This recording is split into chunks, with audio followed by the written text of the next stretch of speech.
दोस्तों, मेरे YouTube channel सुनो गवर्नमेंट में आपका स्वागत है। मैं हूं अनीता चौहान, पत्नी Shri Prempal Singh Chauhan, deputy manager, national fertilizers limited, Nangal. Employees pension scheme 1995 पर सुप्रीम कोर्ट के निर्णय के बाद आज का वीडियो बहुत ही महत्वपूर्ण है।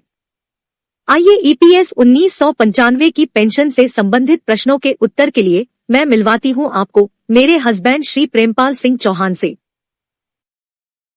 दोस्तों फिर से नमस्कार, आपका इस चैनल में फिर से स्वागत है।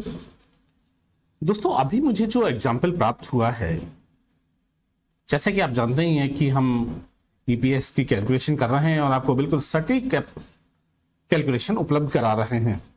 तो इसी सिलसिले में, इसी कड़ी में जो मुझे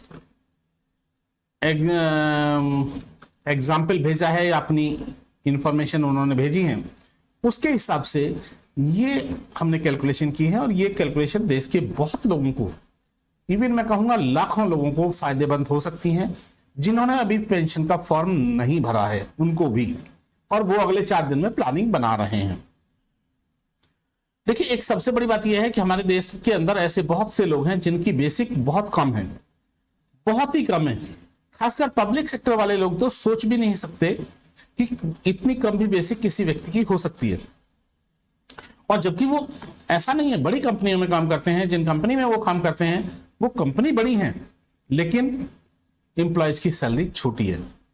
तो ऐसा ही एक एग्जांपल मुझे मिला है, जिन्होंने ये मिस्टर DN शर्मा है, इन्होंने अक्टूबर 98 सितंबर 98 में ज्वाइन किया है कंपनी। सितंबर 98 में जब इन्होंने कंपनी ज्वाइन किया है, ये सितंबर 98 में, तो इनकी टोटल वेज 1850 रुपए था। तो 1850 रुपए के हिसाब से इनको 154 रुपए, इन्होंने तुरंत ही EPS के मेंबर बन गए थे ये। और EPS के मेंबर बनने के बाद में इनकी जो EPS में कंट्रीब्यूशन था वो 154 रुपए था, 8.33% 1850 का।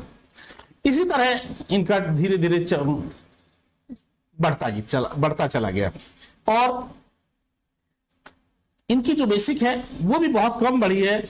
एवरी ईयर 5-6% के हिसाब से आप बढ़ी है, मतलब यानी एवरी ईयर लगभग 1800-1900 इनकी सैलरी बढ़ती है। तो 1800-1900 के हिसाब से ये हर साल अपना अमाउंट देते चले जा रहे हैं। और ये अमाउंट आज की डेट में जो अमाउंट ये देते चले जा रहे हैं, और आज चूंकि EPS के मेंबर हैं, तो इनकी सबसे बड़ी दुविधा ये है कि इनकी इस बेसिक पर लाखों रुपए उन्हें जमा करने होंगे। वो कैसे जमा करेंगे और इनको कुछ फायदा होगा या नहीं होगा। आज की डेट में मुझे बड़ी खुशी होती है जब हम ऐसी कैलकुलेशन करके किसी को उसके बारे में बताते हैं कि नहीं, आपको फायदा है या नुकसान है, तो लोग अपना डिसीजन ले पाते हैं। इनकी जो बेसिक है वो मैं देखता हूं, वो हर साल उसी रेट से 1700-1800 रुपए पर मंथ नहीं, पर ईयर के हिसाब से बढ़ती है। और जब हम सीधे आते हैं आज की डेट में कि आज की डेट में इनकी क्या स्थिति है, हम आज की डेट में बात करेंगे। यदि 30 जून तक इनको, अभी 26 जून तक इन्हें फॉर्म भरना है, सॉरी, और मान लीजिए 30 जून तक की डेट में, जुलाई में हिसाब किताब होने लगता है और 30 जून की कट ऑफ डेट मानकर इनको हिसाब किताब EPFO कर देता है, तो इनको कितना पैसा जमा करना पड़ेगा आज की डेट में EPS पेंशन लेने के लिए। देखिए, इनका अमाउंट बहुत कम है। हर महीने जो इनका अमाउंट आ रहा है वो लगभग 700-800, मतलब टोटल अमाउंट की बात करूं मैं तो टोटल अमाउंट आ रहा है लगभग, यही आज की डेट में जो इन्हें देना है वो 715, बाकी अमाउंट तो दे ही चुके हैं। 700 रुपए, लगभग 500-700 रुपए से कम ही इनका पर मंथ आता है। तो इतने अमाउंट के लिए जब हम कैलकुलेट करते हैं आज की डेट तक विद इंटरेस्ट, इनका करियर 98 से लेकर, तो इनका जो इंटरेस्ट प्लस मूल दोनों अमाउंट बनते हैं वो 71,889 रुपीज बनता है। हम इसे मात्र कह सकते हैं, लेकिन चूंकि उनकी बेसिक बहुत कम है तो इसलिए उनके लिए ये बड़ा अमाउंट हो सकता है। तो फिर भी आपको 71,889 रुपीज जमा करने पड़ेंगे। और आज की डेट तक 30 जून तक यदि आपका सारा हिसाब किताब हो जाता, आपका क्या लगभग सभी का मैं ये मान के चल रहा हूं 30 जून की एक कट ऑफ डेट मान के सबसे पैसा लिया जाएगा, भले ही वो एक आध महीने का इंटरेस्ट और लिया जा सकता है, हो सकता है जुलाई एंड में लिया जाएगा तो कोई इंटरेस्ट नहीं होगा, और उसके बाद लिया जाता है तो इतना ही एक आध 2 महीने का इंटरेस्ट लिया जा सकता है। लेकिन हम इनके एग्जाम्पल के हिसाब से हम ये मान के चल सकते हैं कि इनको 71,000 रुपए आज की डेट में जमा करने पड़ेंगे। 71,889, कुछ अमाउंट और हो सकता है, ज्यादा 72,000 रुपए, 72,000 रुपए का ये इंतजाम कर लें तो इनका काम हो जाएगा। ईपीएस की मेंबरशिप, अब इनका बार बार हमसे रिक्वेस्ट ये है कि इनको ईपीएस की मेंबरशिप लेनी चाहिए, मतलब जॉइंट ऑप्शन फॉर्म भरना चाहिए या नहीं भरना चाहिए। तो हम देख लेते हैं आगे इनको। देखिए, सबसे बड़ी बात तो यह है कि यदि मान लीजिए 30 जून तक हिसाब किताब हो जाता है, 30 जून तक हिसाब किताब हो जाता है तो इनको जो 1250 रुपए पर मंथ देने पड़ते हैं वो देने बंद हो जाएंगे, क्योंकि फिर डायरेक्ट जो हमारा 1.1% और 8.83% यानी 9.49% जो होता है वो सीधे जमा होने लगेगा। 1250 का कोई चक्कर नहीं रहेगा, क्योंकि 1250 तो हम आज की डेट में जब हमारी 15,000 बेसिक है तब हम जमा कर रहे हैं, जब एक्चुअल बेसिक पे हो जाएगा फिर वो पर मंथ ही एक्चुअल बेसिक पे जाने लगेगा, यानी 2136 रुपए महीने इनका ये जाने लगेगा। और इसी तरह ये बढ़ते हुए, अच्छा दूसरी बात, इंपॉर्टेंट बात यह है कि आने वाले दिनों में आपको इंटरेस्ट नहीं देना पड़ेगा। इंटरेस्ट क्यों नहीं देना पड़ेगा? क्योंकि आप मूल अमाउंट हर साल जमा करते चले जाओगे, तो आप पे इंटरेस्ट थोड़ी लगेगा बैकडेट से। बैकडेट से इंटरेस्ट तो सिर्फ 30 जून तक यदि हिसाब हो जाता है तो सिर्फ आपको यहां तक देना पड़ेगा, 30 जून तक देना पड़ेगा, और 30 जून के बाद तो हमें फिर मंथली कटिंग जो होगी सिर्फ वही देनी पड़ेगी। ये बात बहुत क्लियर है, शायद आपको समझ में आ गई होगी कि आपको आगे कोई भी इंटरेस्ट पे नहीं करना है किसी भी प्रकार का, सिर्फ आपको ये मूल पे करते चले जाना है, और मूल पे करते चले जाना है हर महीने। तो यदि मैं आपसे बात करूं कि आपको रिटायरमेंट पे पेंशन लेनी चाहिए या नहीं लेनी चाहिए, तो मैं आपको बिल्कुल ये सलाह दूंगा कि आप पहले हम बात कर लेते हैं फिगर्स पे। 5 फरवरी 2031 इनका रिटायरमेंट डेट है, और 5 फरवरी तक का ही ये अमाउंट हमने लिया है।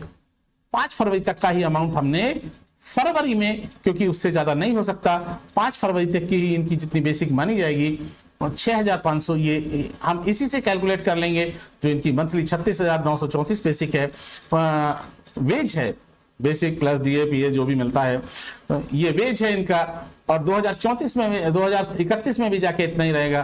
तो हमने उसके अंदाजे से 5 दिन का लगाया, 6,595 रुपए देने पड़ेंगे। इस पे आपके 549 रुपीज जाएंगे, लेकिन बाकी 1.16% जो है वो नहीं होगा और 1250 नहीं होंगे।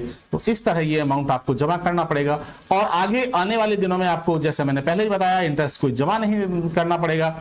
तो इस तरह जो मूल आपका जुड़ता चला जा रहा है, वो मूल जुड़ता चला जा रहा है 2,98,031 रुपए, ये आपका मूल जमा होगा पूरी की पूरी पेंशन में, 2,98,031 रुपए, प्लस पहले वाला जो ब्याज है वो ब्याज जमा होगा।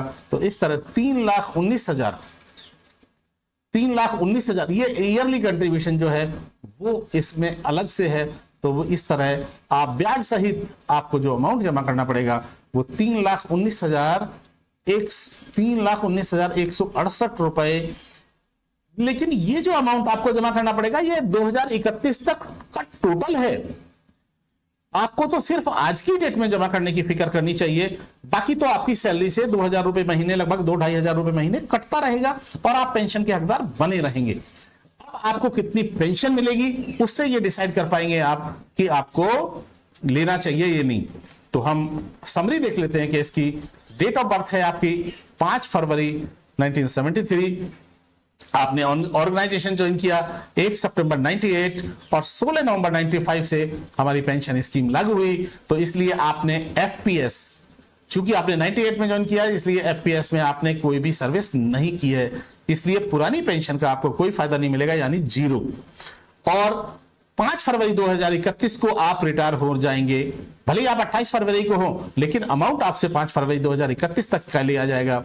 तो तब तक आपके 32 साल और कुछ महीने होते हैं 32.5 साल से थोड़ा सा कम होता है, इसलिए आपको 32 साल ही गिने जाएंगे और 2 साल का आपका बोनस बेनिफिट मिलेगा, तो आपको 34 साल हो जाएंगे सर्विस करते हुए बोनस लगा के। 58 में आपको 34 साल हो जाएंगे और आपकी जो एवरेज बेसिक आती है पिछले 60 महीने की, यानी फरवरी 2031 से पहले 60 महीने की, जो पहले 5 साल निकाल दें आप, तो लगभग 2026 से 31 के बीच की जो आपकी एवरेज सैलरी आती है वो आ रही है 33,376 रुपए। जब 33,376 रुपए आपकी सैलरी आ रही है, और ये जो फैक्टर है आपका ये भी 12 पॉइंट समथिंग है, लेकिन इसका कोई मतलब नहीं है क्योंकि ये केवल उसके लिए होता है आपकी फैमिली पेंशन के लिए। तो ये अमाउंट आपका पुरानी पेंशन का 0 रहेगा। और जब हम कैलकुलेट करते हैं आपकी पेंशन इस बेसिक से, इस एवरेज बेसिक से प्लस 34 साल सैलरी से, तो आपकी पेंशन बनती है 16,211 रुपए। 16,211 रुपए आपको पेंशन बनती है। और आपको अमाउंट आज की डेट में कितना जमा करना पड़ेगा, वो 31,889 है, यानी लगभग 72,000 रुपए आपको जमा करना पड़ेगा। यदि 1-2 महीने का इंटरेस्ट भी जमा करना पड़ा तो आप ज्यादा से ज्यादा मान के चलिए कि आपको 73,000 74,000 जमा करना पड़ सकता है। लेकिन जब आप 2031 उसके बाद फिर आपका विदाउट इंटरेस्ट आपको मंथली आपकी सैलरी से कटते चले जाएंगे। 2031 में भी जाके हम देखें तो आपकी सैलरी से 3,331 कटेंगे। तो इस तरह आपकी सैलरी से कटते चले जाएंगे और वो मूल में ही काउंट होंगे, उसमें ब्याज कोई नहीं देना पड़ेगा आपको क्योंकि वो आगे है ना। तो इस तरह आपको 3,19,168 रुपए देना है। और यदि मैं इसका ब्रेक इवन निकालूं तो मात्र और मात्र 20 महीने में 19.69, 20 महीने में जितनी आपकी पेंशन बनेगी माय डियर, इतनी पेंशन 20 महीने में आपका टोटल अमाउंट जितना भी होगा वो रिकवर कर देगी। यानी आप जब 60 साल में रिटायर हो रहे होंगे उससे पहले ही आपने 98 से लेकर जितना पैसा जमा किया है इंटरेस्ट सहित, वो आपका पेंशन से ही रिकवर हो जाएगा। और 60 साल के बाद यानी 24 महीने 20 महीने में रिकवर हो जाएगा, यानी 60 साल होने से पहले ही रिकवर हो जाएगा। और आप उसके बाद पूरी होल लाइफ 16,211 रुपए महीने पेंशन एंजॉय कर सकते हैं। इसलिए मेरी सलाह यह रहेगी कि आप बिल्कुल भी किसी भी कीमत पे द्विधा में ना रहें और इमीडिएट तुरंत अपना फॉर्म भर दें ताकि आपको अगले 2-4 दिन के अंदर परेशानी ना हो। यदि आज कोई परेशानी हो नेट वगैरह की तो आप कल भर सकें, परसों भर सकें। इसलिए मिस्टर DN शर्मा जी, मेरी आपको सलाह होगी कि आप इमीडिएट ही अपना फॉर्म भर दें। आपको बहुत बड़ा फायदा है। केवल 20 महीने में आपकी जो है जितना भी अमाउंट जमा होगा वो रिकवर हो जाएगा। आपकी पेंशन क्यों ज्यादा बन रही है? आपकी पेंशन इसलिए ज्यादा बन रही है कि आपके पास सर्विस का लंबा स्पान हो जाएगा, 34 साल सर्विस हो जाएगी उस समय तक, और आपकी जो एवरेज सैलरी है वो भी 33,376 है। इसीलिए आपकी सैलरी, ये फॉर्मूले डले हुए हैं इसमें, 16,211 बनेगी। तो आपको एक बहुत बड़ा फायदा होने वाला है। तो आप आंख बंद करके तुरंत भर दीजिए। आपको लगभग 72,000 रुपए आज की डेट में, 30 जून को कट ऑफ डेट है, 30 जून तक मान के चलिए कट ऑफ डेट है, तो 30 जून या 30 जुलाई तक आपको 72-73,000 रुपए जमा करने पड़ेंगे। आपको 72-73,000 रुपए का आज की डेट में इंतजाम करना है जमा करने के लिए। और रिकवरी तो आपका 2031 के बाद ही जाके बात करेंगे। तो इसलिए आज की डेट में आपकी कोई एरियर वगैरह कुछ भी ना होकर आपको मात्र 72,000 रुपए जमा करना है। लेकिन आपको जो पेंशन मिलेगी वो फॉरएवर ताउम्र फायदा होगा आप और आपके बाद आपके स्पाउस को। इसलिए आपको तुरंत भर देना चाहिए। आज के वीडियो में बस इतना ही। मेरा फिर आपसे निवेदन होगा कि आप वीडियो को सब्सक्राइब करें और इससे देख लें वो लोग जो आज भी असमंजस में हैं। जितने से ज्यादा लोगों को फॉरवर्ड कीजिए इस वीडियो को, जितने से ज्यादा लोगों को लोग बेनिफिट उठा सकें। मैं निश्चित कह रहा हूं जो लोग आज फॉर्म नहीं भरेंगे 26 तक, ऐसे केसेस में वो पछताएंगे, उस समय पछताएंगे जिस समय पेंशन मिल रही होगी, और बहुत पछताएंगे। क्योंकि आज की डेट में 71-72,000 रुपए देना एक बड़ी बहुत बड़ी बात नहीं हो सकती है, लेकिन जब आपको पेंशन मिलेगी तब बहुत अंतर नजर आएगा। तो बहुत बहुत धन्यवाद। शबा खैर, खुश रहिए सभी लोग, ऐसी मेरी कामना है। धन्यवाद। आज की यह वीडियो आपको कैसी लगी कमेंट करके जरूर बताएं ताकि मैं इसमें सुधार कर सकूं। इस वीडियो को देखने के लिए धन्यवाद। लाइक और सब्सक्राइब करें, बेल आइकॉन